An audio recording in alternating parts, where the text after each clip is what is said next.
What's going on is Anton from AntonDaniels.com. I appreciate you guys for continuing to rock with me, but I just got home off of an early morning flight, right? First thing through the door, I want to see my family. I love my family. You know, I'm a family man. I'm an advocate for families, right? Second thing, I got to get that hot shower because I got to throw the threads on. The threads make me feel like $1,000,000, but the third thing through my mind and all throughout the trip is that I gotta have that Tej pack. Tej makes my life uncomplicated. It's uncomplicated skincare for men. The first way that I started specifically was their level 1 system. It's a daily face wash to get rid of the dirt and grime on your skin. 2 times per week exfoliating scrub to get rid of the dead skin cells. An AM moisturizer with SPF 20 because you should always be protecting your skin from the sun, and a PM moisturizer to help your skin stay hydrated and healthy throughout the night. Here's the thing. My favorite part about Tej Henley is that every box comes with an instruction card that tells you when to use each product, how much to use, and in what order. They really making the process of achieving and maintaining amazing skin for men uncomplicated. In addition to amazing skin, members of Tej Henley get tons of benefits, including at least 20% off the retail price, the ability to customize your box, exclusive monthly deals, you can pause and cancel at any time, and you get free shipping. And because Tej Henley is sponsoring today's video, they're offering my viewers an amazing deal, right? Just click the first link in the description and you get 30% off your first box, plus a free gift. It's an amazing deal. You got to get started today. You're not out here trying to look like a Dusty. And if you travel as much as I do, which I'm sure most people don't, but you know me, I'm pushing my bag chasers in order to be in the top 5%, top 10%, top 1%. We got to make our lives uncomplicated, and Tej Henley is no better product. You got to look good. You got to smell good. And you can't be looking like a Dusty. Make sure you get started today. Click the link in the description. We already having technical issues, ladies and gentlemen. All right. Now that we're back, now that we're doing what we do, welcome to the Millionaire Morning Show. It is the first of the month. We're not going to be having problems on the first of the month, are we? Let me make sure everything is what it's supposed to be when it's supposed to be that way so that we can make sure that we have a phenomenal stream. Man, that's crazy, ain't it? Tried to mess up what we had going on here at the Millionaire Morning Show. We're going to have to make sure we chop that out at the end of the show. That's why we got editors. That's why we got people that we rock with. That's why we got things that we need to take care of. Anyways, back to business. Thank you for rocking with me. Thank you for tapping into the Millionaire Morning Show. I am your host, Anton from AntonDaniels.com. We doing what we do on a regular basis. We don't let anything stop us, and we're going to move accordingly. You know what I'm saying? So, again, welcome to the Millionaire Morning Show. Thank you for tapping in. Thank you for tuning in. Thank you for continuing to rock with Anton. Let me see what's happening in the chat. I like the fact that y'all was highlighting the things that was going on and things was frozen and everything like that. But I got a full show ahead of you guys. And so, again, thank you for continuing to rock with us. Let me make sure that that's taken care of how it's supposed to. Just got to make sure all of the technical details is worked out. What's up, friends? It is the first day of March. And again, I do have a full show ahead for you guys. So we're going to talk about a lot of the controversial issues that's happening within the community. We're going to talk about it from a white perspective. We're going to talk about it from a black perspective. We're going to talk about it from a money perspective. But first and foremost, make sure you hit a like for the YouTube algorithm, subscribe to the channel, and turn on your notifications. Shout out to 091 Mega says, please be careful with that J. Rollo guy. His background is no good. His jail record is shameful. I don't know anything about him. All I know is I seen his video, and I thought that the video was very funny and entertaining about him crying and trying to get back. Then I looked at his Instagram, and then I looked at some of his videos on his channel. So I gave him an opportunity for him to be able to come up on the panel and be able to explain it from his perspective and explain how it is that he goes about traveling and tourism and things like that. And so whatever happens after that is on him. Just because you do a video on somebody or you have them up on a panel to be able to explain some content that they drop, that doesn't necessarily mean that they have to be exposed or anything like that. So I'm not really sure what the exposing is necessary for. If he wants to go out of the country and he wants to go and travel and things like that, then let him be. And then if he wants to come up on the panel and explain what his escapades are, who am I to stop him? So I'm gonna let it be. I don't really have anything for them or against them. I don't think that everybody that's got arrested or what they jail record are, again, and I haven't checked it or anything like that, is a determining factor for whether or not I think that they're entertaining. So, I mean, he gonna have to. I'm sure the internet is undefeated. Y'all gonna figure that out. I don't have a jail record, so I'm sure if I did have a jail record, they would have found it by now. Shout out to Ennis Luby with the 2 ball says, if you're not first, you're last. Let's get it. Shout out to my bag chasers. Hey, make sure y'all tap into the Patreon. So let me give y'all some insight on what it is we doing in March. It's gonna be a crazy busy March. It's the last month for the first quarter of the year. It's the last month for the first quarter of the year. You got taxes coming up in April. So be aware of that. We're going to be tackling the whole tax situation. And in addition to that, I am going to be dropping crazy, crazy dimes and crazy videos this month inside of the Patreon. Starting today. After this live stream, probably within an hour after the live stream ends, I'll be dropping an exclusive video that has never been seen, never before heard. It is a bombshell of a video. And if you do not watch this video, you are missing out. That's all I'm going to say. If you do not watch this video for the video that I'm dropping today in the Patreon, you are missing out. Make sure you tap into the Patreon. Link is in the description as well as pinned to the top of the chat. Today, I know how my black people are, and this is why I've been holding y'all accountable all year. Today is the best day of the year, or let me not say of the year, of the month. January 1st was the best day of the year to join. March 1st, 2023, year of our Lord, is the best day of the month. The first day of the month, you get the absolute positive most value out of what it is that we do on the Patreon. In addition to that, it's $15 to get millions and millions of dollars worth of game.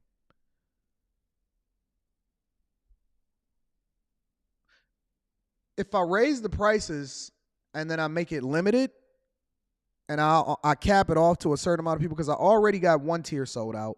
I already got the other tier sold out. So those, nobody is leaving those. Nobody is trying to come up off of that. Everybody trying to make sure that they hold on to that because they got it at the best price and they got the most value. When I raised, not even an if, when I raised the prices, then you're going to be sitting here crying to pole mouth and acting like, oh, no, listen, I got Netflix that's not adding no value into my life. I got all of these other things that's not adding no value into my life. Anton, why don't you lower it back to $15? Once you lock in at the $15 rate, and even better, if you buy it for the whole year, you get an additional 20% off. What are y'all waiting on? The first of the month is literally the best day of the year for y'all to be able to tap into the Patreon. So if y'all sitting out here acting dusty, and you're not doing a thing that's if I see y'all in Tulum, if I see one more person in Tulum, if I see one more person in the Dominican Republic, if I see any of y'all down in Miami this weekend, but you're not a bag chaser, me and you gonna have some words. If you need to get in touch with me personally to book a coaching call or you need to do business, email me at antondaniels413@gmail.com. And again, I'm dropping an exclusive video today. It is crazy. I got my dog Charleston here. We've been working in Detroit. We worked all last night. He kept me up to 2 o'clock in the morning. We was laughing. We partying. We got a lot of content coming. We working some more today, so we've been taking care of business. I'm flying down to Miami this weekend. I'll be in Dallas in a couple weeks. I'll be in Vegas a little bit after that. And then I'm going to be announcing where it is that we're doing our first Patreon meetup for the year outside of when we brung in the new year in Miami. Don't miss out. Don't sit here and say, man, I'm trying to get my money up so I can join. It's $15. If you ain't got $15, then you shouldn't even be having internet right now to watch the show.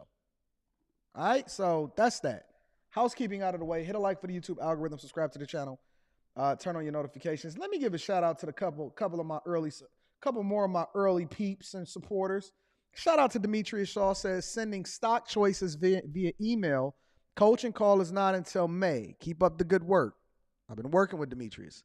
Y'all don't even know that Demetrius is still in college. I'm coaching Demetrius and his older brother at the same time, and they killing it. Killing it, absolutely. Thank you, Demetrius, for holding me down. I appreciate you, big dog. Also, my dog, shout out to my dog, says I'm officially a bag chaser. Overseas edition. It's a lot of people that's been hitting me up in the comments and stuff and saying, Anton, when you making that trip overseas, what country should we go to first?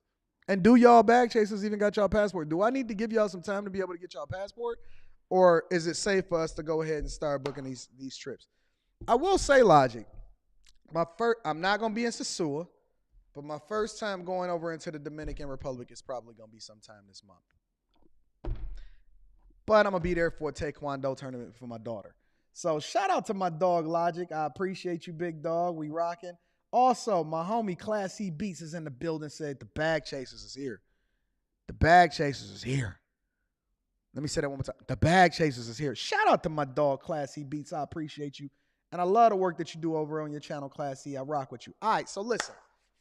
This show today, and again, I'm going to be reading super chats and cash apps throughout the show, so I appreciate y'all for continuing to hold me down. This show today is going to be chock full of information and entertainment at the same time. It's going to be a little bit of accountability. It's going to be a little bit of insight and information. And it's definitely going to be some parsing through what's happening on social media, specifically Scott Adams. If you're not familiar with Scott Adams is the dude that created Dilbert, okay? I actually got hip to his channel about a couple months ago because he's been doing live streams. Because I was researching something and I just so happened to come across him, and then now Scott Adams is in the news, allegedly getting canceled for some things. So we gonna mind that out. Shout out to Lance. Lance from Hasley says, my wife and I just joined the Patreon today. Here's the thing, Lance. It's a tax write-off. Make sure that you're aligning it from your business, and then you can make sure that you can write it off on your taxes. Write it off on your taxes. All right. In addition to that, if y'all got couples, y'all don't have to be getting separate accounts. Share your account with your friends, your family, your kids. I'm one of those people that believe in sharing your Netflix account with your friends. You know what I'm saying? Add them. Let them use your account. Let them do what you do. Let's get this money. And can we get a congratulations to all of the new bag chasers that's a part of what it is that we're doing? First day of the month is the best day to join the bag chasers. Logic says, I'm going to set up the first bag chaser meetup overseas. Where we going then, Logic? Logic gonna have y'all in Ukraine talking about we need to condition the bag chasers to be in position to deal with these funky ass hoes. I'm about to set up a whole show with Logic. I'm about to do a whole show. It's gonna be crazy. It's gonna be me, Logic, Q. We about to do a whole show. You heard it here first. We about to do a whole show. Me and Logic. We about to kick it. We about to do what we do. I got to find out what the time difference is so I can align my schedule with Logic. It's going to be crazy, though. Y'all heard it here first. Keeping it funky in real life. Q, Island Girl Q, Logic, and I don't know. It might just be us, and that's the end of the conversation. Let me give y'all a little bit. Before we get into the fuckery, before we get into the crazy stuff, before we start to go into and holding people accountable, all right, I want to give y'all some insight on what tax write-offs really mean. There's this myth, right? And the myth is you can spend a lot of money just because it's a tax write-off. It's not true, okay? When people tell y'all or when people break down and they say, oh, man, Anton, just go ahead and buy it. It's a tax write-off anyway. I'm going to need y'all to be a little bit more intentional. And this is a conversation that will usually come up inside of the bag chasers, right? But I'm going to give y'all a little bit of insight. Just because you can justify it from a business perspective does not mean that it is a good idea for you to buy it or spend money on it. Let me say it again. A lot of y'all like to equate this when it comes to NBA players and they got their charities, or record labels and they don't really care if you blow or not because it's a tax write-off, or this company donated to this organization because it's a tax write-off. It's not true. It's not true. It is a myth, okay? Let's say hypothetically that I got let's use a round number. Let's say you got revenue of $500,000 in your business, right?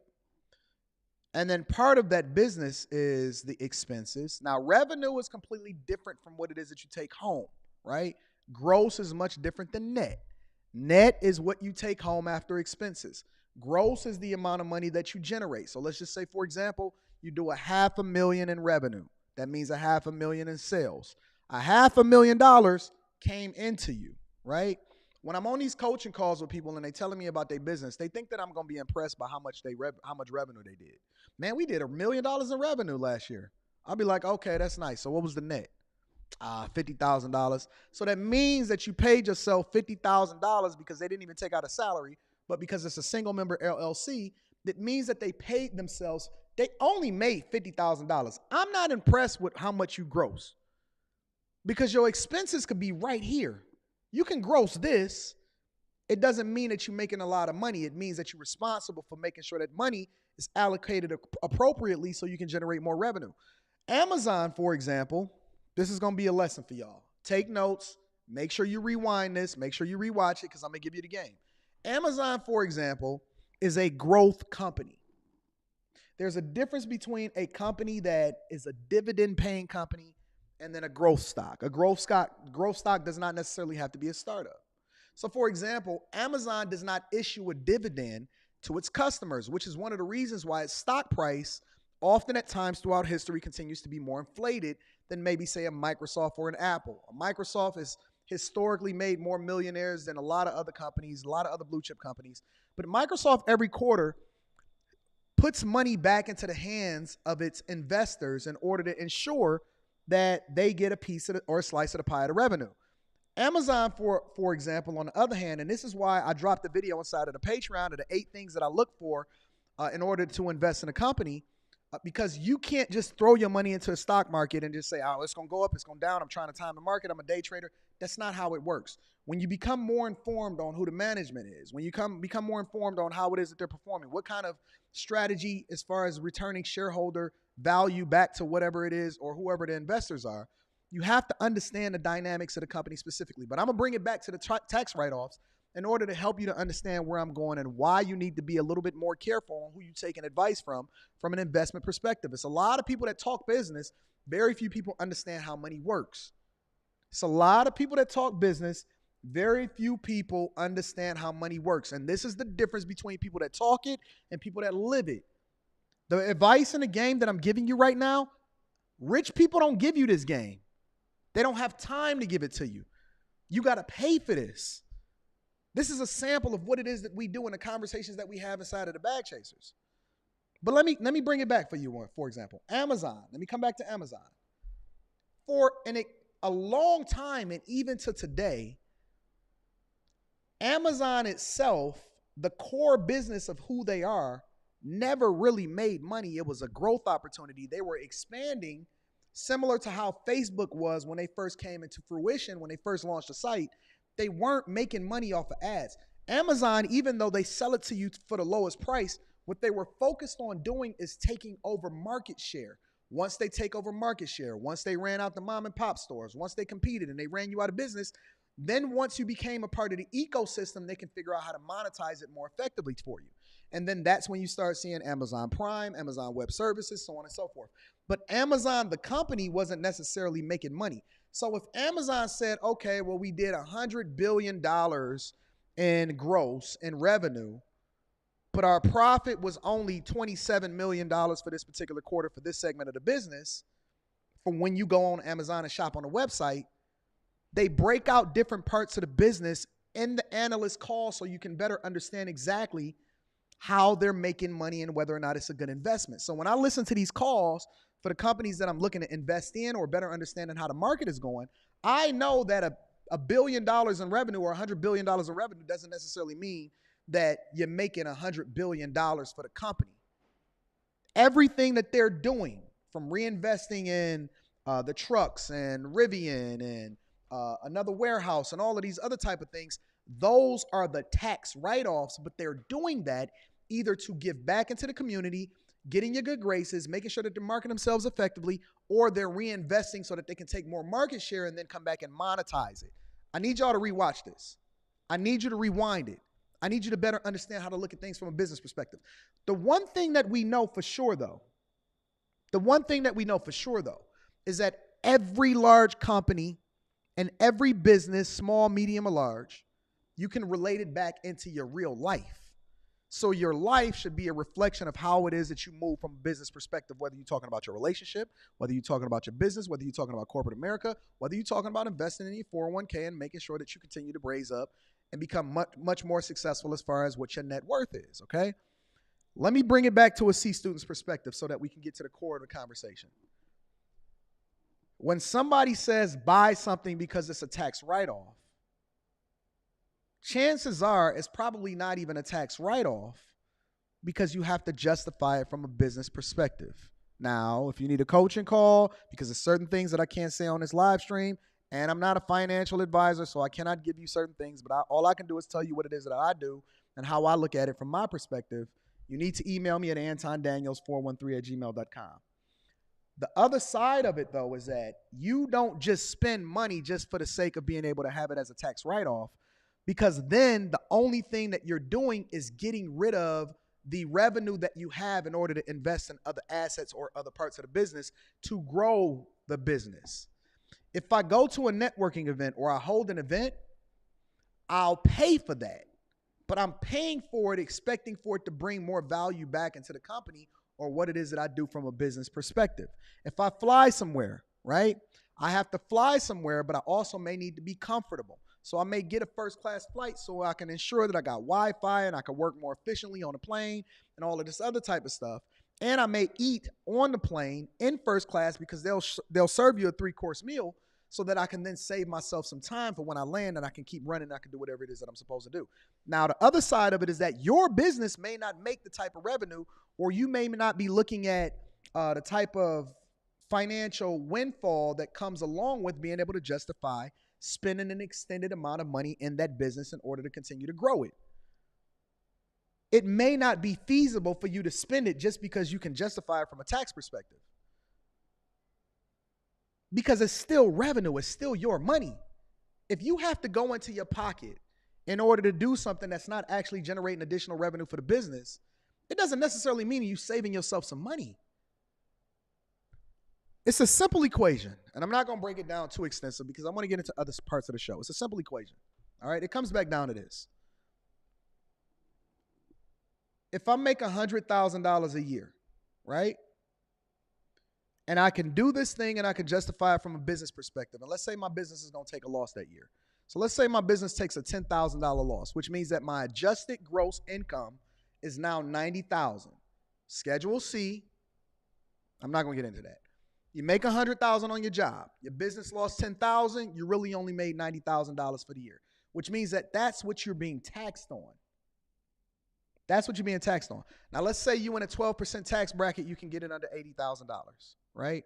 I know y'all don't like to do math. I know y'all wasn't paying attention in class, but we gonna mind it out. Let's say that you get it down under $80,000 and you married, right?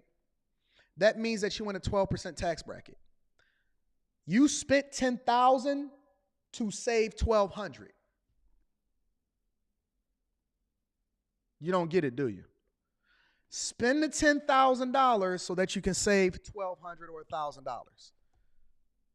Because all you're doing is reducing 10 to 12% off of what it was that you spent in order to justify it as a tax write-off. So essentially, you gave yourself a 10% discount in order to justify overspending on that thing that you shouldn't have had in the first place. I'm going to break it down one more time. Let's say you're in a 10 to 12% tax bracket and you spend $10,000 in order to justify it and say, yo, it was a tax write-off though. Whatever you bought, if you can justify it from a business perspective, the only thing you're doing is giving yourself a 10 to 12% discount on the thing that you purchased, because then that is going to be reflected in your adjusted gross income that you file with the IRS. So you're not saving $10,000. You're saving 10 to 12% of whatever it is that you bought, because then that's the amount that you're reducing your tax burden by. Now, the better thing for you to do is to actually use that money and deploy it into something that's going to return more value to you long term. So if I invest in a studio and I spend $50,000, I can justify that as a tax write-off. I reduce my tax liability by whatever it is my tax bracket is. However, The long term is that I'm going to generate an additional $500,000 as a result of it. Don't just buy stuff as a result of trying to justify it from a business perspective. Reduce your tax burden legally, but also be looking to build your businesses and what it is that you're building for the future. Don't just do it because you're trying to support your lifestyle. The biggest myth and the dumbest things that I see from people is that they truly do not understand the numbers and from a business perspective how it is that they're supposed to operate. So when you see these people and you see these rappers and you see these entertainers and they say, I ain't care nothing about that math, that ain't helped me in real life. Well, it's just because you don't understand it from a business perspective. I tell you one thing, when you start talking about that money and you start hitting my pockets, I'm paying attention. Maybe the problem with school is that they're not relating it back to you in real life. They're not relating it back to you in real life. They need to start using real life examples in school so that you can then better understand how you can deploy your resources strategically. I'm okay with buying this new microphone. I'm okay with spending $250, $300, $1,000, whatever on this particular thing because I can justify it because it's going to add more value into my business. But if I can't justify it because it's not going to actually generate me more revenue or create a better product that I think is going to add more value into what it is that we're doing, set it to the side and redeploy your capital. Don't just go buy the car because you can afford it from a financial perspective, but you can't justify how it's going to bring more value to your business. Okay? I hope that y'all listening to me. I hope that y'all paying attention. I hope that y'all really, really are getting the value of what it is that we usually have conversations about in the Bag Chasers. Because I don't usually make this type of information available to people, and I don't usually talk like this on a live stream, but I did want to give you guys some incentive as to how it is that you need to be a little bit more careful, a little bit more focused, and a little bit more dedicated to doing the thing that's in your best interest. Don't just let these idiots just say stuff to you like, whoa, they just doing it because it's a tax write-off. No, they're not. No, they're not. Can they justify it from a business perspective? Yes. Is there more to it than just justifying it from a tax perspective? Absolutely. You need to understand and look at things from a business perspective. Stop running in the victim Olympics. This information is available to everybody, not just immigrants, not just people that white people or Mexicans or, it's available to you too. The library is open. The internet is open. If you stop looking at porn so much, you can probably find a little bit more information, or you can just join a Patreon and we can do it that way. Link is in the description as well as pinned to the top of the chat. All right. Let me see what y'all talking about in the super chats, and then we're going to move over into the next subject because we got a full show for my people. Thank y'all for continuing to hold me down. I just want to make sure that I'm capturing all of the super chats because I don't want to miss anybody in acknowledging what you do to support this platform. All right. I give out a lot of information. And I want to add value to y'all because I want to make sure that y'all doing really well. My dog Logic says, you got to leave that Disney hat in the Bro, this is my Listen, when I put on this hat, it's going to be a hell of a show, Logic. Thank you for the fireball, big dog. Farmer DA says, it's write-off season. I've been attending conferences on my destination trips, Bali, South Africa, Ibiza, and comping them as a write-off. School pays. Shout out to my dog, Farmer DA. So I appreciate you, big dog, for tapping in. Spaces says, Patreon level game right here, real Bag Chasers. I appreciate you, Spaces. Thank you, my friend. I appreciate you. Black Neo 1 Gibbs says, just got Patreon, but didn't create an account first. But I didn't create an account first. What do you mean by you just got it and you didn't create an account first? I'm trying to figure out what that means. I'm going to have to tap into that. Send me an email. Jaquel PF says, praises due to Yahweh. Shout out to the Daniels family. Amazing how Amazon now allows employees with stocks to use their stocks as a legit down payment to secure a home. It's a lot of different ways to finesse that bag. Thank you, my friend. I appreciate you for contributing to the platform. Let's move on. I want to get past this part really quickly, but it's something that I got to acknowledge. It's something that I have to have a conversation about. Because this is what we do. Chicago, hold this L real quick. Just real quick. Hold this L real quick, Chicago. Shout out to Chicago. Chicago, Chicago. Largely considered one of the largest cities in the United States of America. What is it, the second largest city by demographic and population behind New York? I'm not sure. But Chicago, y'all going to have to hold this L. You're going to have to hold this L as a result of voting Lori Lightfoot in because she's a woman and because she identifies as gay. When are y'all going to stop voting these politicians in?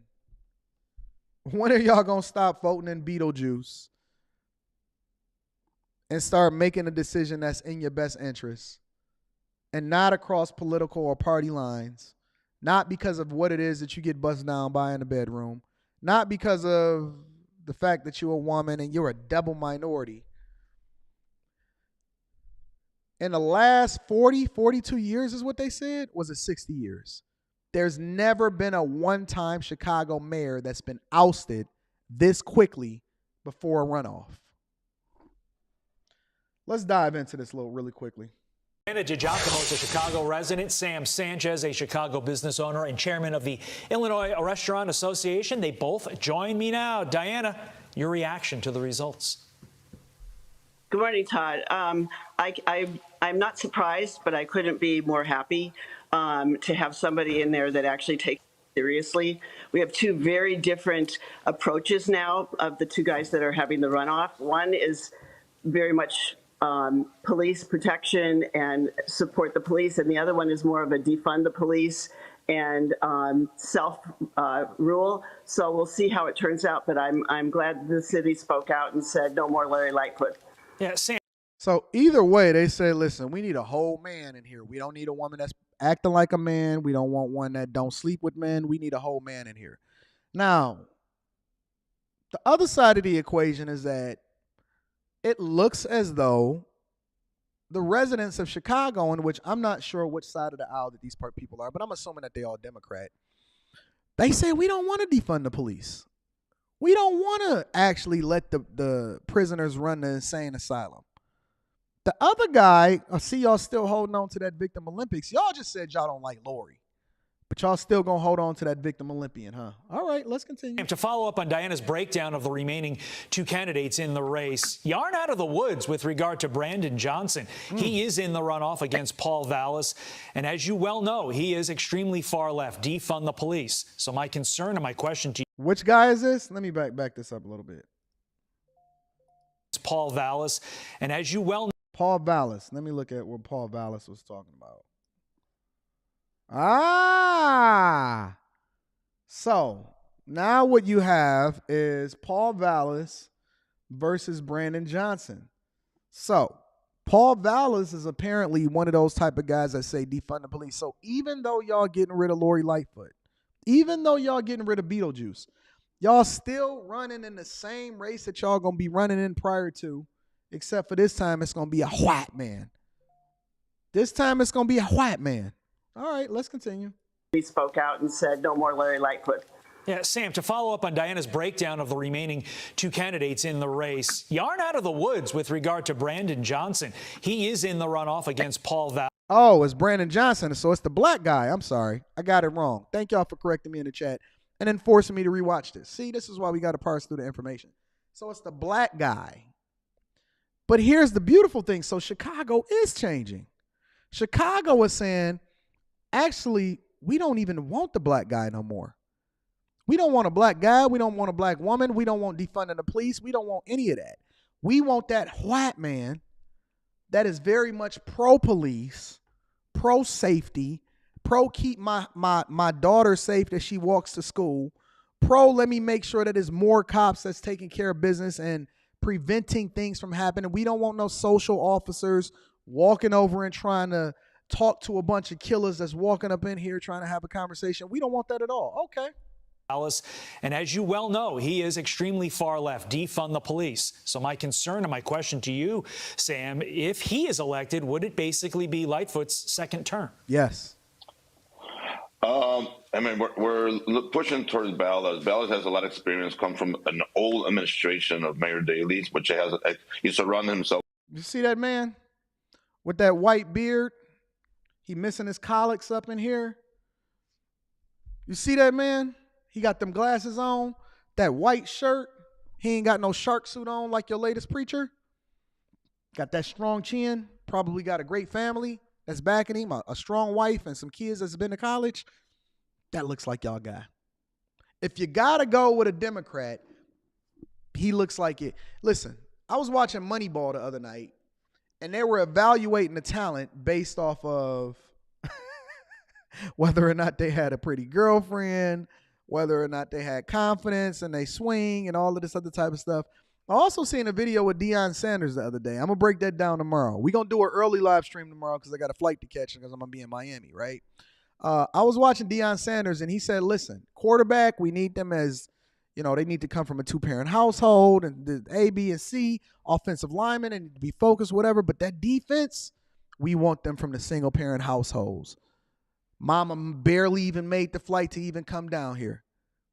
He said some things that a lot of y'all is upset at, but listen, we going to man that out tomorrow. That is a part of the show. But my point is that stereotyping is necessary.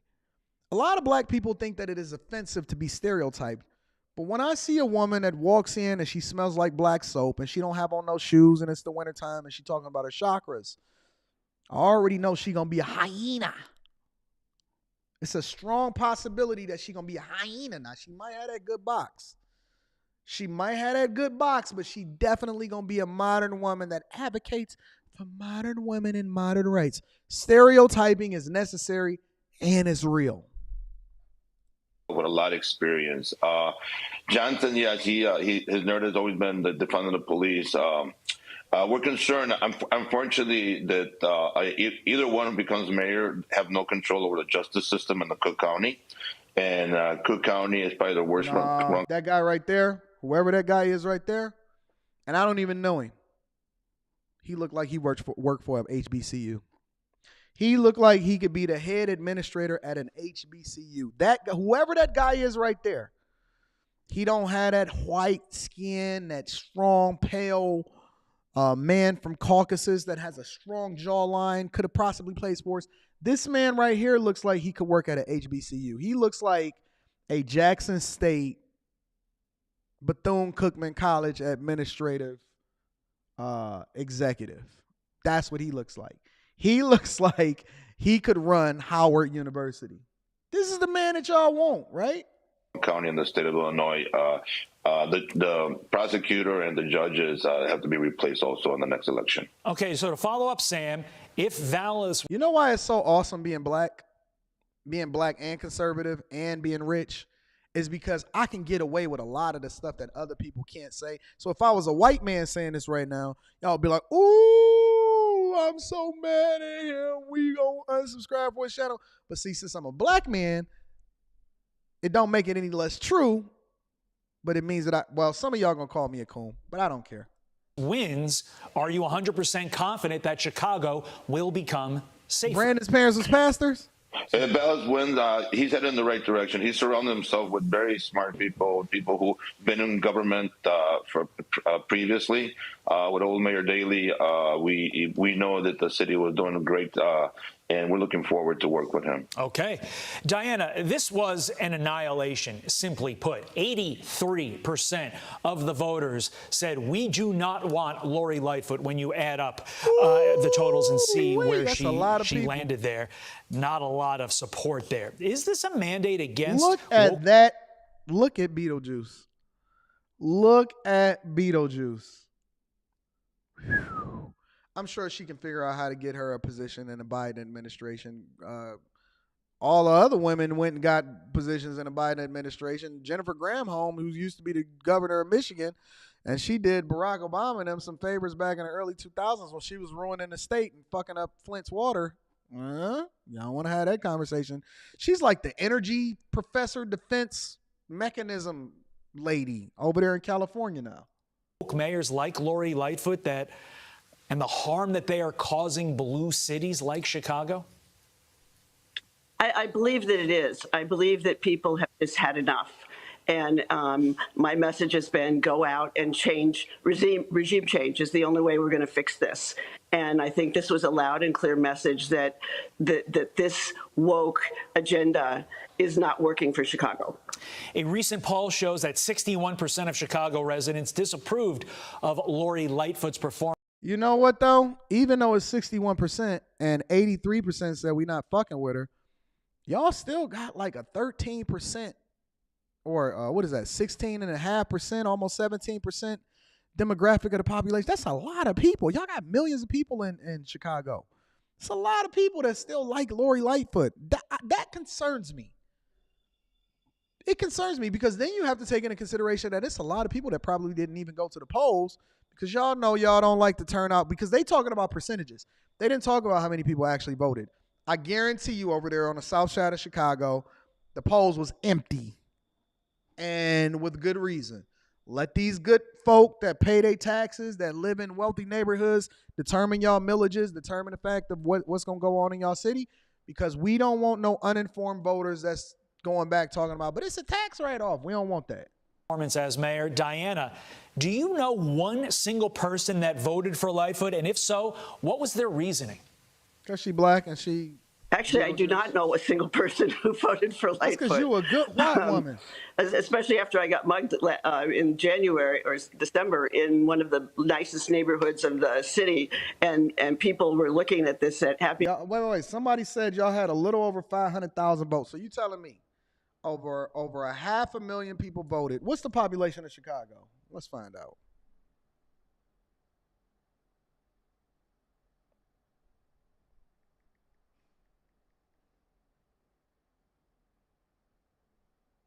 Chicago, y'all got 2.7 million people as of 2021. Chicago is considered to be the third largest city. Population, white alone, 45.3%. Black and African American, 29.2%. 2.7 million people within the city of Chicago, and only 500,000 of y'all voted. Y'all have a better turnout election when in the national election. Ain't that sad? It's much better than other cities. I'll give y'all that, though. At 11 o'clock in the morning, and they're going, something has to change. Same question to you, Sam. Do you know one single person in this election, last night's election, that voted for Lori Lightfoot? And if so, why? I do. Not one, but a lot of people that voted for Lightfoot. She had an agenda on then he need to get some better friends. On saving the Southwest area, bringing up with cultural centers and schools and educational programs. So I can understand that sense is going and taking care of these areas that have been ignored for a long time. Okay. Now, you are obviously a conduit to the business community. Will businesses come back to Chicago, allowing you to get the tax dollar base and allowing you to run the programs involving, I don't know, police officers, making the residents of Chicago feel safe? Final word to you, Sam. Yeah, I mean, definitely we're looking for business to come back. I mean, the city is starting to, the crime is... See, he didn't give a definitive yes, and he didn't say, you know what, we looking for it to come back. That's a no. That is a no. People that have money in Chicago, if you are not making a lot of money in Chicago, they are running away from Chicago. And then they taking their voting habits down to Atlanta, Houston, Dallas, and all of the rest of these states. Oh, and Florida. A lot of y'all is moving to Jacksonville in Florida. Reduced from what it was a year ago. Y'all moving to Jacksonville. There is new investment. We've seen about 400 new companies that come into the city. Look at them. Look at the monkeys up in there stealing all of the purses. The new food vendor license was applied last summer. So we're heading in the right direction. I mean, it's a whole, like I said before, I mean, it's the idea of coming to a city and being afraid should not be the reason you don't come in. I mean, we definitely have to address the prosecution and the accountability of the crime.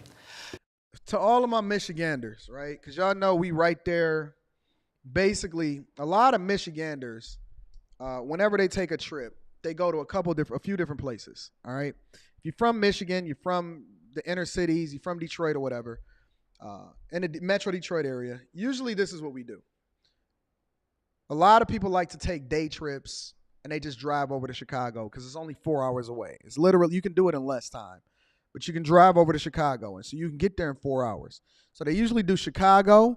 They'll do Cedar Point. down in Ohio, Sandusky, Ohio, or they'll shoot down to Cleveland. Sometimes we used to shoot down to Cleveland to catch a ball game back when LeBron was playing for Cleveland. We can shoot down to Cleveland to catch a ball game because Quicken Loans, we know a lot of people that worked at Quicken Loans, which is a Michigan company, and Dan Gilbert owned the Cleveland Cavaliers, and so they would get tickets and we'd shoot down there. Or they'll go up to Mackinac Island, which is up northern Michigan, where they don't even have cars up there. Something like that, right? They'll go to like one of those three places. Let me give y'all another place that y'all need to go to instead of Chicago. Let me give you an alternative. Going the complete opposite way. Not towards Chicago, but going the complete opposite way. Go to Pittsburgh. Pittsburgh is literally the exact amount of time, the exact same time it takes to drive to Pittsburgh is the exact amount of time that it takes to drive to Chicago. Pittsburgh is a phenomenal city. When you go and you're driving into Pittsburgh, it looks like something drawn out of a magazine. It is one of the most beautiful scenes that I've ever seen in my entire life. A lot of people not even hip to Pittsburgh. They got casinos. They got a thriving downtown. Their whole city look like it's carved out of a mountain. They have culture. They have phenomenal bridges. They have awesome teams for you to go and visit. Pittsburgh is one of my go-to cities if I want to just take a quick flight somewhere really, really close, tap in. Pittsburgh is it. Don't go to Chicago. Go to Pittsburgh. If you're in the Midwest, don't go to Chicago. Go over to Pittsburgh. It's 200 times better. They have much more thriving. They have a safer community. It is a dope vibe. It is a dope group of people, and you are going to have a ball. Trust me. Don't say I never did nothing for you. All right? Pittsburgh is awesome. Pittsburgh is all of that, family. So let's dive into Scott Adams, right? So again, Scott Adams is the creator of Dilbert. For those of you that have been living under a rock, Dilbert is largely like a comic-based character that is created, sold to, and usually lives a lot of times in a lot of newspapers and things like that. So Scott Adams has made a lot of money off of Dilbert. And now Scott Adams has a YouTube channel, and I think it's called Coffee Time with Scott Adams or something like that. And he has like 135,000 subscribers, and it's wild because before this story came out about how it was that he felt about black people specifically, and I'm going to play it, before this thing came out in which he live streamed and he gave his perspective about black people, and I have not heard it. I've just been hearing everybody talk about it, such as D.L. Hughley. Whenever D.L. Hughley talk about something that's running in the Victim Olympics, I know it's a strong possibility that he's wrong. And so Scott Adams had some strong words to say, and he's in the news, and everybody is calling for cancel culture for Scott Adams. So I want to mine it out. I want to react to it in real time. Make sure y'all hit a like for the YouTube algorithm, subscribe to the channel, and turn on your notifications. I'm going to be reading Super Chats throughout the show. And then in addition to that, make sure you tap into the Patreon today, March 1st, the third month of the year. It's about to be the first quarter closing. It's the best day for you to be able to tap into the Patreon. Link is in the description as well as pinned to the top of the chat. Let's mine it out. I think I'm going to have to scrub through a little bit because this was like a 50-minute live stream, but it was a specific point earlier in the live stream that people told me that he started talking about his relationship with black people or how he felt about something black related. So let's get into it, ladies and gentlemen. Scott Adams is the finest thing that's ever happened in the universe since the beginning of time. We don't know about parallel universes, but I believe, I have a strong intuition that this is the best thing that's happened in any of those parallel universes. And if you want to take it up to a level where there is no doubt, this is the finest moment of your life, well, then all you need is a cup or a mug or a glass, a tankard, chalice, or stein, a canteen. All right, let me see if I can scrub through this and find out what he's talking about. Be the best, the best boxer on these particular topics. I like the fact, he doesn't, he's not focused on the fact that he's, a person of color. I like the fact that that's not looks like we might have arrived. Pitch, but of course it is. We all understand that it's part of the context. Did you notice that yesterday I tweeted that he said he wanted to decimate the cartels, and I did a dickish writer thing, where I got pedantic about his use of the word decimate. But as of today, he's using the word annihilate instead of decimate. He may or may not have seen the tweet. Let me see if I can fast we do follow each other. Everybody will figure it out. You just have to be smart. So I guess that's what caught my ear when he had a use of the word. There's no way that Trump could do that. Am I right? How in the world could Trump do away with affirmative action?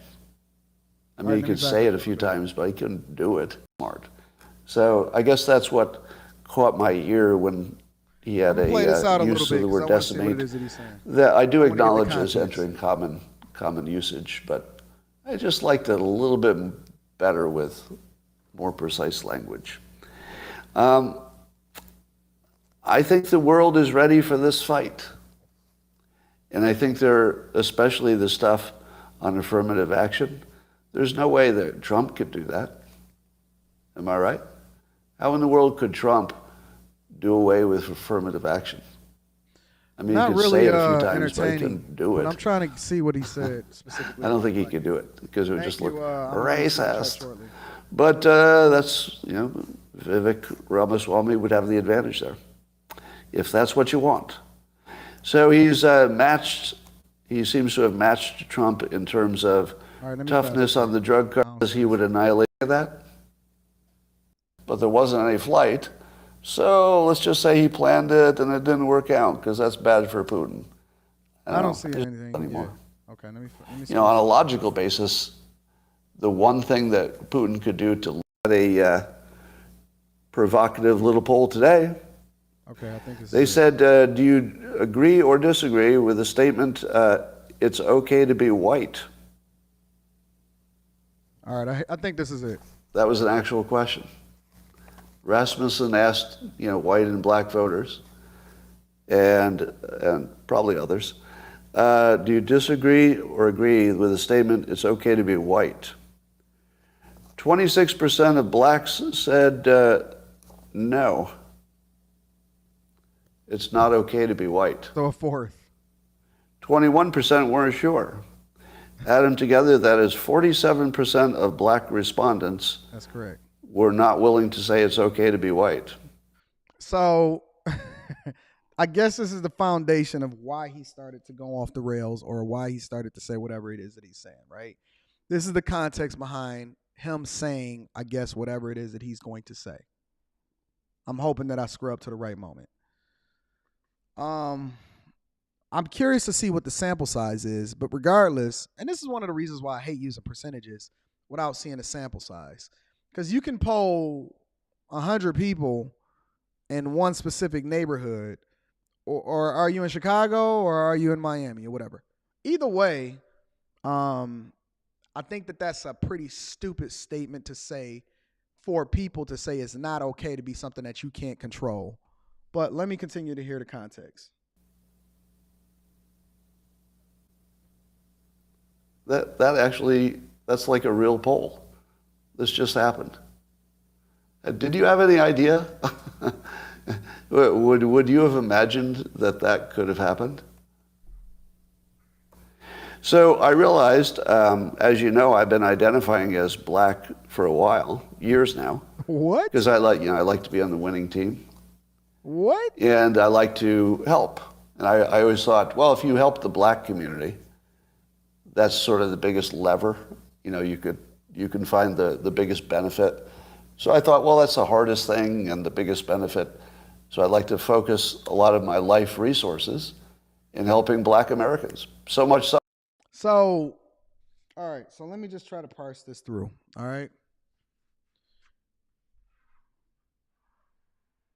He's been focusing on helping the black community and he's been dedicating his resources. So he's been pouring money into and investing into what's happening within the black community. A.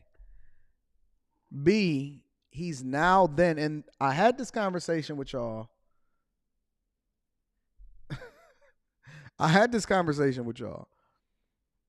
It's a slippery slope. It's a slippery slope in that being able to, or letting people be able to identify with whatever it is that they want to identify as. Maybe I should be a cat tomorrow. This all started with the alphabet community. And the alphabet community has largely leaned on being in the Victim Olympics, which we now use as the jump off point in order to justify identifying as whatever we. Nikki Haley, I had that conversation when we was talking about how Don Lemon had said whatever he said about Nikki Haley being over the hump or over the wall. And she said that, oh, you just don't like people from the Asian community. And it's like, ma'am, you whiter than white, right? But being able to identify as whatever it is that you want to identify, and I don't know if he's being sarcastic or not, but being able to identify as whatever it is that you want to identify as is wild to me. But I'm just taking it at his word, right? I don't know exactly what it is that he's getting at yet.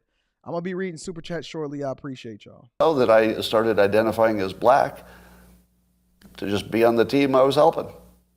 But it turns out that nearly half of that team doesn't think I'm okay to be white. Yo, Dilbert, or Scott Adams, whatever you want to identify as. They don't fuck with me either. A large portion of the black community don't mess with me because they don't like the way I say it. They call me a cute. Listen, they call me a coon. What makes you think that they're going to mess with you, Dilbert? They don't mess with me. Listen, black men are having a hard time wrangling in their own women. What you thought that they was going to rock with you? Black men are having a hard time trying to get their own households and their own women in order. What makes you think that they was going to embrace you? Because you gave them some money? Because you advocated for a cause? Because you was riding in the Victim Olympics? And they don't give a fuck about you, Dilbert. The minute that they don't like something that you saying, they're going to be like, thank you for your money and get the fuck out of my house. Boy, you don't know black people at all. You don't know our community. We don't even like each other. We celebrate the things that's the worst for us. We advocate against the thing that's the best for us. Dilbert, we don't like each other. That's why we sold ourselves to your race in order to come over here and build up America. We don't even like each other. Listen, it's one thing to sell somebody else that don't even identify or look like you. Not saying that it's right. It's one thing to engage in a trade against the people that actually don't even look like you. But for us to sell ourselves to you in order to make a couple more dollars, we sold our daughters, we sold our sons, we sold our uncles, we sold who we thought was warring tribes, and now we supposed to be coming together as a community. We don't even like each other that look like each other if they say that they immigrants. We say that we separate ourselves with blood and Crips, African descendants of slaves. Our women don't like us. The men don't like the women don't like the men. Cynthia G never liked Kevin Samuels. What you thought? You was going to come in and unify us? The only thing that we rally behind is Bill Clinton. Half of us don't even like OJ, and half of us do like OJ. Half of us don't. Boy, you in for a treat today, Dilbert. Let me finish hearing what it is that he's saying. Which is, of course, why I identified as black, so I could be on the winning team for a while. But I have to say, this is the first political poll that ever changed my activities. I don't know that that's ever happened before. You know, normally you see a poll, you just look at it and you go, whatever. Oh, this is interesting what other people think. But as of today, I'm going to re-identify as white because I don't want to be a member of a hate group. I'd accidentally joined a hate group. So if nearly half of all blacks are not okay with white people, according to this poll, not according to me, according to this poll, that's a hate group. Welcome to the club. Now, listen, I did a show yesterday in which a member of the white community decided that he wanted to go to a HBCU, and because he wasn't Eminem and he didn't fit in and he wasn't battle rapping, yo, palms are heavy, knees weak, arms is ready. His sweater on my mom's spaghetti purpose. He looked nervous, but he's calm and ready to drop bombs. But he keeps on forgetting what he wrote down. The whole crowd goes so loud when he opens his mouth, but the words won't come out. Snap back to reality. Yup, there goes Rabbity. Yup, they don't even like Eminem. Eminem gave you your favorite villain. He gave you 50 Cent. He made Dr. Dre rich again. They don't like him either. They don't like MGK. They don't like Eminem. Y'all don't like Bubba Sparks? Y'all don't like the Beastie Boys? Y'all didn't like MC Serch even though he helped make Nas rich? Lose yourself in the music the moment you want it. You better never let it go. You only get one shot. Do not miss your chance to blow, because opportunity comes once in a lifetime. You better look.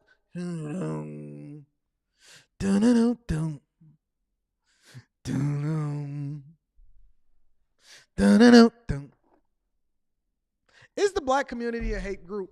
Could we? This is a good way to be able to honestly have this conversation. This is a good way to have this conversation. Let me tell you how. If you take the behavior of the people that you identify with the most and you slap a completely different color skin on it, would you identify that group as the enemy and as a hate group? Let me say it again. If you take what it is that we do, say, and feel, and what we say in our living rooms, when ain't nobody else even looking. Nowadays, we don't even care. We just going to say it no matter what. If you take what it is that we say and how we say it against other communities, other people, and even against ourselves, and you slap a completely different paint on it, a completely different color of skin on it, would you be outraged? Would you say that that is a community of people that are hateful? Woo! Woo! It's getting hot in here. It is getting hot in here. That's a hate group. And I don't want to have anything to do with them. And I would say, based on the current way things are going, the best advice I would give to white people is to get the hell away from black people. Woo! Y'all didn't want to hear that. Y'all thought that y'all was going to keep talking about white people and they wasn't going to buck back. If you corner a mutt, if you push a dog into a corner and you continue to piss it off long enough, eventually it's going to growl and it's going to bite you. It's going to find a way to get out of that corner. Y'all thought that y'all was going to keep bullying these good old white people and that they wasn't going to push back at you? You thought that you was going to get away with it? You thought that they was just going to sit here, take it, and that they was just going to feel a certain type of way about it and they was just going to let you keep slapping them up the side of the face. The most hated, segregated against, and treated the worst man in the United States of America today is a white male. It's not a black man. It's not an Asian. It's not black women. It's not none of that. The public enemy number one to the overwhelming majority of people, and one of the reasons is that these white people lost control. See, when they had a handle on this country, and it wasn't every tongue over here and every city wasn't a melting pot and all of this other type of stuff, they could then control what was happening because you aspired to be like them. And to an extent, we still do the same thing. We don't pick up our trash unless we in a white community. We don't want to not park on the grass because we in the white community. The level of self-hate is real because we don't even like ourselves. So how can you then champion and like somebody else or show love, forgiveness, empathy, any one of the things that you need in order to create a great community meaning that you have different people from all walks of life that look different, that talk different, so on and so forth. How can you look to understand or love one another? Because the Bible does not say only love black people or only love Asians or only hate yourself. How can you love somebody else and you don't even like yourself? You don't like your skin. You don't like light-skinned people. You don't like dark-skinned people. You don't like people with rough hair. She got to be Keisha with the Asian hair and all of this. You don't even like yourself. You don't even want to wash your skin. Your pants is hanging below your knees, the whole 9 yards. And so you thought that you were going to continue to segregate yourself or divest yourself and say some of the most egregious things against that person, and they just going to take it. They still supposed to hire you, right? They still supposed to do business with you. They still supposed to want you in their neighborhood when they know that you're going to come in, smoke weed, and not give a fuck about them, and then talk about them and say that cracker over there. But you still expecting for them to treat you equal. Well, Dilbert right here is now saying the thing that a lot of people was probably saying inside of their households that you're not privy to. And it's not that they're against you, it's that they don't like what's being done to them in the same way that black people don't like it. And this is one of the reasons why the word says you cannot fight hate with hate. You can't do it. You just make the fire bigger and then everything becomes more combustible. People hate each other and then it becomes war and then nobody wins and everybody wants to run in the victim Olympics and then their kids come along and then their kids come along. And then when the kids come along, they say we're still being discriminated against even though they never suffered any kind of slavery or was a part of that war in the first place. Get the fuck away. Wherever you have to go, just get away. He said get the fuck away. Because there's no fixing this. This can't be fixed. Talk to him, Dilbert. Right? This can't be fixed. He You said just it's have to over. escape. He said it's over. So that's what I did. I went to a neighborhood where The same way that y'all running away from the black women and y'all getting passport bros, they getting passports in the different neighborhoods and they said separate ourselves from you. I have a very low black population.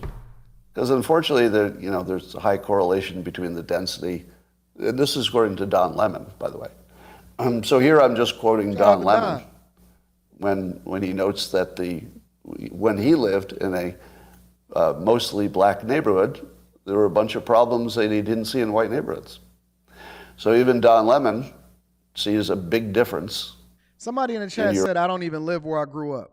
Where's my office at?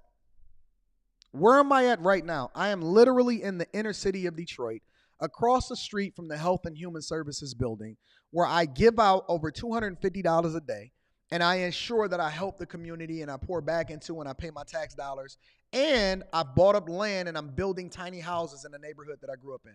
Who the fuck you talking to? You better check my records. You better check my receipts, homie. Make sure y'all tap into don't get me started today because I will fuck y'all up. I literally just did a whole video that I dropped on my Anton Daniels channel yesterday that said that I can't leave Detroit, that I will always have a residence, I will always have an office here, and I'm always going to be paying my taxes and pouring into my community despite the fact that I don't even like the fucking governor and what they doing here. I literally just dropped the video less than 24 hours ago on my other channel that just talked about my love for and how it is that I advocate for and why I live and pour my resources into my own city. Don't fuck with me today. I'm not playing no games. I'm going to turn into Dilbert, and that's going to be the end of this conversation. I will end this shit. I will end you. Boy, y'all better remember who you talking to. Now, what the fuck you did for your community? You fucking Pookie. I hate you. Your own quality of living based on where you live and who's there. So I think it makes no sense whatsoever as a white citizen of America to try to help black citizens anymore. I agree. It doesn't make sense. I agree. It's no longer a rational impulse.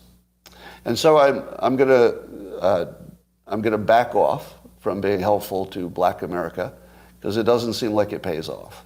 Facts. Like I've been doing it all Save my life. Save yourself, white man. And Save yourself. The only outcome is I get called a racist. So? That's the only outcome. So they was going to call you anyway. It makes no sense. Dilbert, they were going to call you a man from Caucasus that don't like black people anyway the minute that they got mad at you. You might as well accelerate the process. Black Americans, if you're white. It's over. Don't even think it's worth trying. Totally not trying. Now, we should be friends. Somebody said I switch between being black and white. No, the only thing that I'm switching is the positions that I'm fucking your mother on. That's what I switch. Sometimes I switch and I like to look at her missionary so that I can kiss her in her mouth and then I can make sure that you kiss her in her mouth when I'm done with her. And then other times I like to turn her over from the back because I don't want her looking at me because whenever I see her, I see you because y'all look alike and then you her son. That's the only thing that I'm switching up is the position depending on whether or not I see you and her. And she keep talking too much. As long as she quiet, I'm cool. But as long as she keep talking, she remind me of you, and so I got to flip her over. It's the only thing I'm switching over. Punk ass. Friendly. Like I'm not saying start a war or do anything bad. Nothing like that. I'm just saying get away. Just get away. And here's my take on all of it. Talk to him, Dilbert. Everybody who focuses their priority on education does well. If anybody in the black community focuses on education, they'll do well as well. Yep. Y'all wanted to save yourself. Y'all keep talking about we should have been segregated. We did better when we was on our own. The only thing that stopped us was when they bombed Tulsa and all of that. Okay. Well, then do your own. Get your own banks. Get your own schools. Don't ask for nothing from the white community, because I do a business with people based off of character. Now, I love my people simply because it's just the way in which I grew up. It's the demographic in which I exist in. And the majority of the people that I love and support and do business with are black people. So I'm automatically going to advocate for the best for you because those are the people that surround me the most. But it doesn't mean that you got to hate a completely different demographic of people or that you're going to separate yourself based off of whatever. It's the dumbest thing ever. We all got to exist within the same environment and we all need each other. Now, does that mean that I can't have a preference for you? Absolutely not. Does that mean that I can't have a bias for you? Absolutely not. But when you start talking about hate and prejudice, that's a completely different thing. And when somebody takes a poll and they say to you, it's not okay to even be the thing that you were born, that you can't even help, how would you like it if somebody told you that it's not okay to be a woman? It's not okay to be black.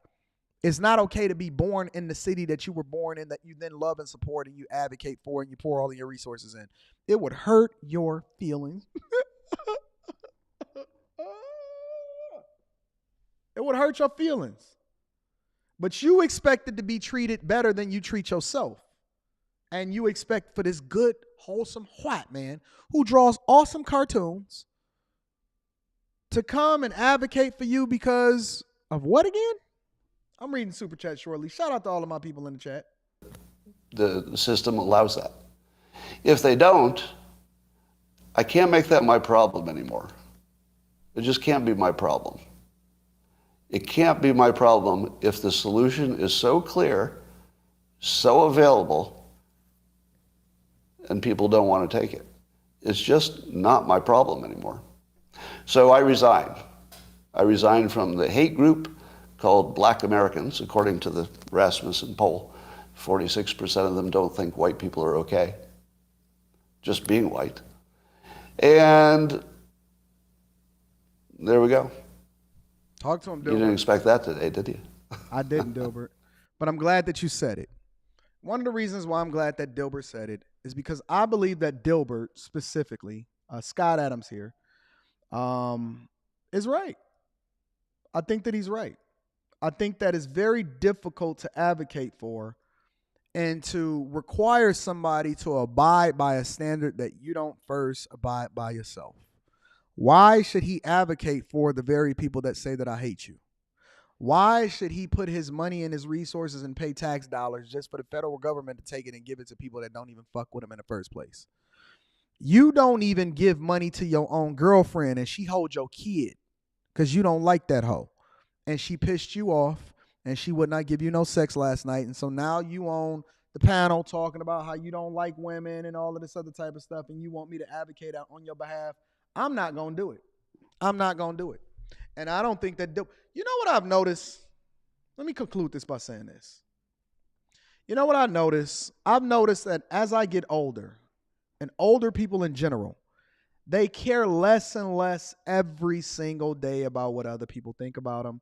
They care less and less about how it is that they say it, and they're not trying to run in the Victim Olympics, and they don't believe that they should subject themselves to your way of thinking just because you feel a certain type of way. I don't have any problem with what Dilbert said. I think that Dilbert was absolutely, positively correct.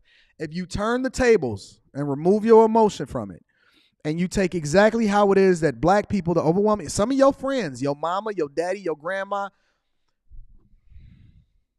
I'm going to tell you an uncomfortable truth, and then I'm going to read the super chats. Your mama, your grandma, your daddy, they are hateful.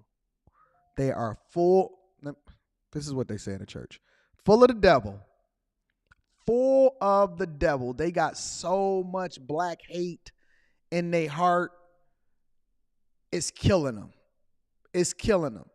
They will mess up their own situation just because they hate somebody else that they don't even know, instead of evaluating each individual on their own merits and making an informed decision. They hate them. You hate yourself. Whenever you hate somebody else because of something that they can't control and not because of something that that particular person did to you, you hate yourself.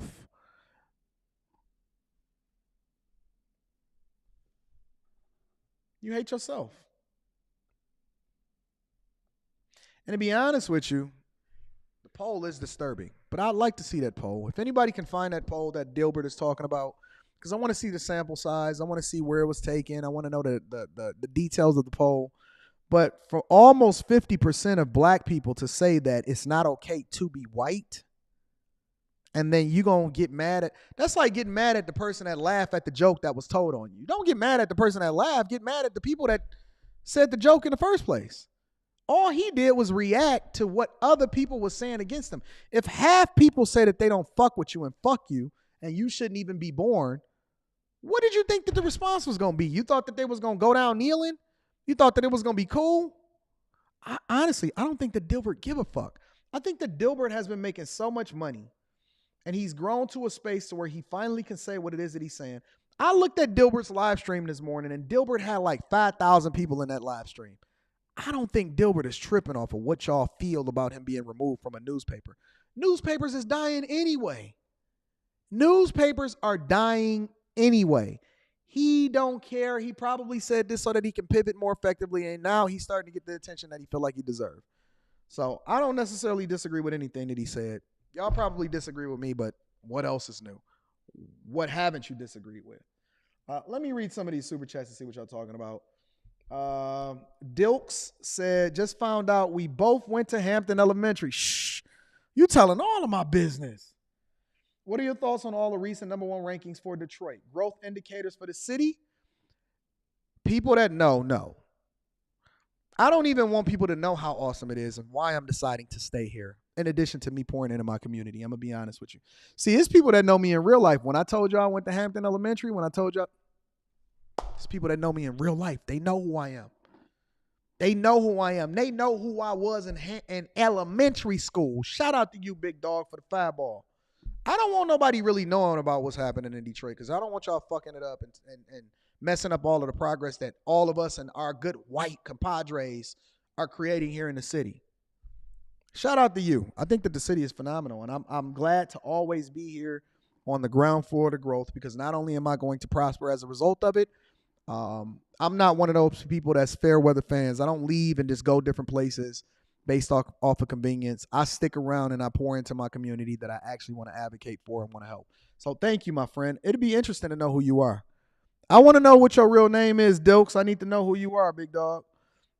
Trip Simpson says 1330 mark of that video. Maybe we'll come back to it. I got to get to the next subject.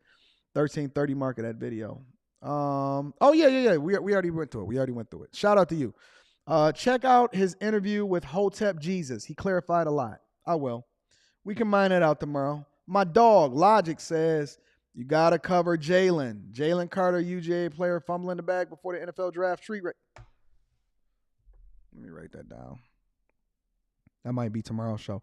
Tomorrow we doing it early in the morning, ladies and gentlemen. We going to go between 8 and 8:30 Eastern, because I got to catch a flight that afternoon. Between 8 and 8:30 Eastern, we are going to be doing a live stream early in the morning tomorrow. Let me see. Scott Adams. I got to write my notes. And I knew he was going to get some bag fumbling. Shout out to Logic for keeping me in the loop, big dog. I appreciate you. Mr. Hallel says, we don't need them, so I have no issue with this. I don't know about that. You know, I agree with you a lot of times, but I don't know about that. Wine Kena says, I don't have an issue with what he said, but should be canceled like Kanye, because Kanye was speaking the truth too. The bank didn't drop Scott, though. I don't think that Scott is as relevant as Kanye, but I mean, you know, if y'all feel like he should be canceled too, then cancel him. I don't care. Let's see.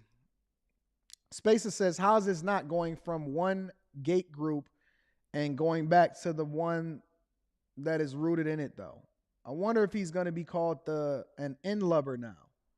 I think that he's going to be celebrated. People is not going for it anymore. Rasheed Griffin says he went and got his PhD in real life African American studies and realized save yourself. Facts. He tried to help y'all and y'all turned against him and he was like, fuck y'all. The sample size was 1,000, but if you want to know more, Hotep Jesus did a reaction to it. I'm gonna check it out. I'll check that out tomorrow. Cuban Libertarian says, Adams just said the quiet part out loud. It's been common practice from all groups. So basically what y'all telling me is that nobody like each other. Thank you for the fireball. Thank you to everybody that super chat. Y'all basically telling me that everybody secretly hate each other, but we just intolerate each other every day. Mexicans don't like nobody else. Black people don't like nobody else, except for we know that black people don't even like themselves on top of that. White people don't like nobody else. But everybody is apologists and they enduring with each other because society is forcing us to be able to interact with each other. Okay, I'm with it. I'm with it. And finally, we're going to conclude this live stream by deep diving into a situation and illustrating how we genuinely really do not like each other in real life. Make sure you tap into the Patreon. Link is in the description as well as pinned to the top of the chat. Let's get into the video. Y'all gonna be surprised at this one. 2 weeks ago, a group of masked men entered the All Creation Family Church in Ferguson, Missouri during Sunday service. Pastor Marquelo Futrell, a former police officer, noticed the men were carrying guns in their waistbands. But he kept preaching and secretly told his director to lock all the doors and call the police. Then the pastor approached the men. Who sent y'all here? I just saw the church and decided to come. So what you see in this clip right here, what you see in this picture right here are, it looks like 3 or 4 young black dudes that walked into a church during a church service and they had pistols. Now, this is not the thing that I know black people want to talk about because y'all only want to talk about how we persecuted against. You don't want to talk about how your little monster that you had that is being raised by a single mother that's out here in the streets robbing folks is walking up in the church service from people that's just trying to praise God with a pistol in their waistband. You don't want to talk about that. You don't want to talk about that. Y'all tried to bury this story. You tried not to have this conversation. We just had the Scott Adams, and so now Anton is bringing up this. It's funny because Rita just sent me this right now, so I added it as a part of the stream. And pastor, children, women, kids, men that's just coming to praise God in their suits and hear the word of God so that they can try to live their lives better or try to be forgiven for their sins. And they got to worry about 4 young guys walking up in the church with pistols. Let's continue. Talk to me. Well, let's praise God for them coming. I said praise God that God sent them in here.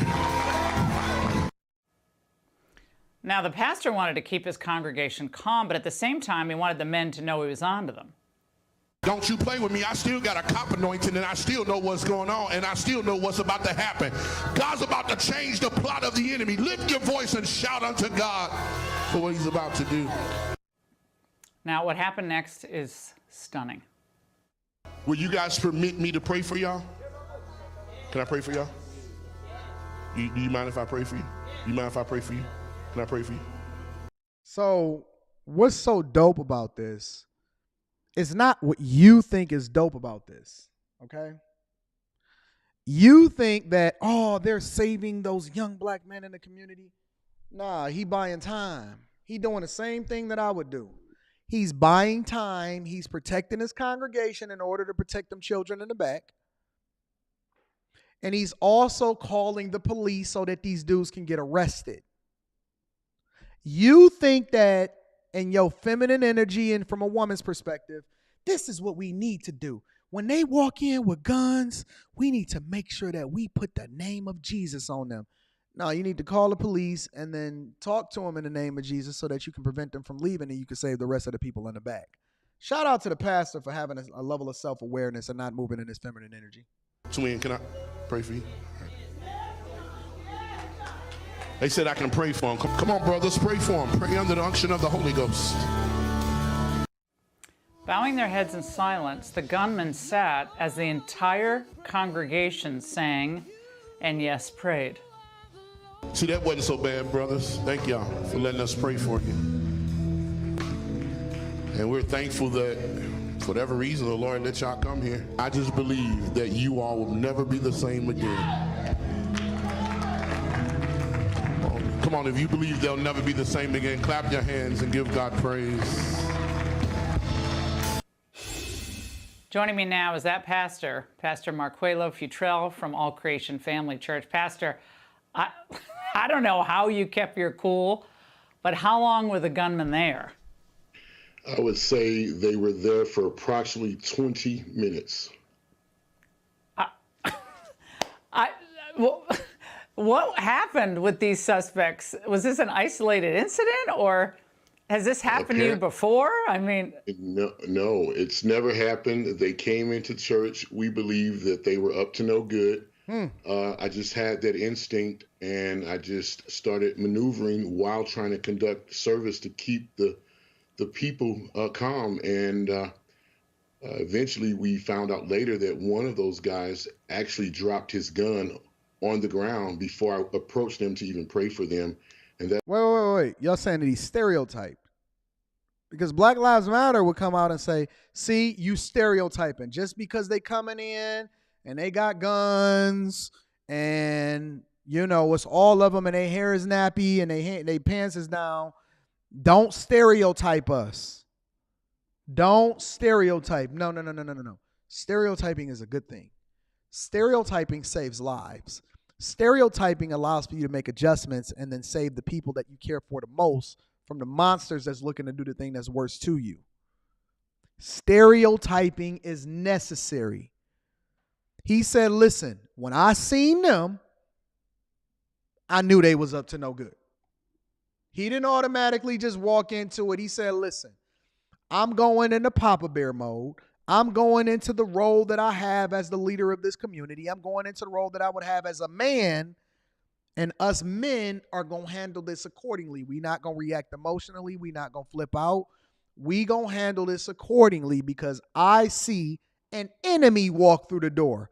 I don't see just a black man that just so happened to have a gun. No. We see an enemy walking through the door. Stereotyping will save your life. That's when the police was alerted, and then we found out later that they were wanted in connection with 2 robberies for convenience stores. Oh, we found out later that they were wanted for robbing 2 other convenience stores before they got there. You don't say. You don't say.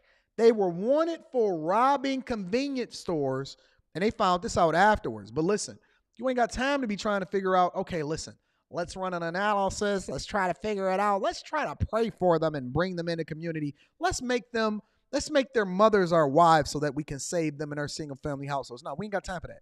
We got to deal with this accordingly. So they were coming presumably to like rob all of you during service? I mean, what was the goal here? That's what we believe. We believe that they were intending to rob us, do some harm, but we believe God is the greatest power, and we cannot be defeated. And so I had those instincts. I engaged them, and we prayed for them, and they knew that they were being recorded. And so I had my media team put the cameras on them, knowing that possibly the police was on the way. And we found out later when one of the guys lifted his hands that he had his people lock the doors. They immediately had the police. Wait a minute. Y'all don't want to defund the police, don't y'all? Y'all want to send social workers out there to go and talk to these guys after they just got prayer from God and they got the Holy Ghost Spirit in them? Tell me that y'all want to make sure that y'all send social. Y'all don't listen. Fuck the police, right? Fuck the police. NWA told you in the late 80s. Fuck the police. Meanwhile, Cube, Dr. Dre, both of them live in gated communities away from you where they ain't got to worry about whether or not the police is going to come and find out what's going on. The tattoo on his hand was actually one of the guys that had just hours before committed a robbery at a convenience store. It's crazy. What was the reaction among the congregants there for Sunday services when they realized what had happened? They were thankful to God. They were thankful to me and our team for protection and just me navigating through that process. A lot of people didn't know really what was going on. Many did. And we had our children's ministry on lockdown. And so many of the congregants was just thankful that I was able to navigate them through that process with the help of the Holy Spirit, the Holy Ghost. Wow. Well, we're looking at the video where some of the assailants, a few of the assailants were bowing their head. And there's another powerful moment from that service that I want everyone to watch tonight. I just heard the Lord say, this is what happens when you illegally trespass. That when the enemy comes in like a flood, the Spirit of the Lord will lift up a standard. The flood will never be greater than the standard. Pastor, so you're a former law enforcement and a pastor, and you're a great orator on top of that. I mean, you got three things going for you that most people in that situation, even with the Holy Ghost, might not be able to have been that smart in reaction. Yes, just being led by the Holy Spirit. Well, Pastor, I have a feeling people are going to feel really secure going to church with you next Sunday. And I think that was a good thing. And I think that stereotyping is necessary. And I think that we need to start, I've been saying this for a while now. I think we have a scourge, a demographic of people that we need to oust and stop making excuses for so that we can actually allow ourselves to grow for real as a community. But until we be honest with ourselves about what it is that we're dealing with and then purge ourselves from the people that don't mean us any good and don't have our best interest at heart, we'll continue to run in the victim Olympics. We'll continue to make excuses as to why we can't be successful. And then more importantly, we'll find ourselves in a negative situation on a regular basis, being terrorized by the very people that we refuse to snitch on or call the police on, all because we shouldn't be stereotyping. I'm open to the possibility that I'm wrong, but I doubt it. Let me read some of these super chats and see what the word is out here in the streets. Cuban Libertarian says, more salad, less melting pot. I like that. That's a saying. I might have to steal that. No need to say with the fireball. I appreciate you. Thank you for holding us down. Ronnie Robinson says 13% of the 1,000 that were polled were black. Not a credible sample to base an opinion. Info from Newsweek. Okay, let me read that again. 13% of the 1,000 that were polled were black. Why is that not credible? We 13.6% of the population. That's an accurate depiction of what it is that we look like in the United States. I don't really understand why that's not a credible sample to base an opinion.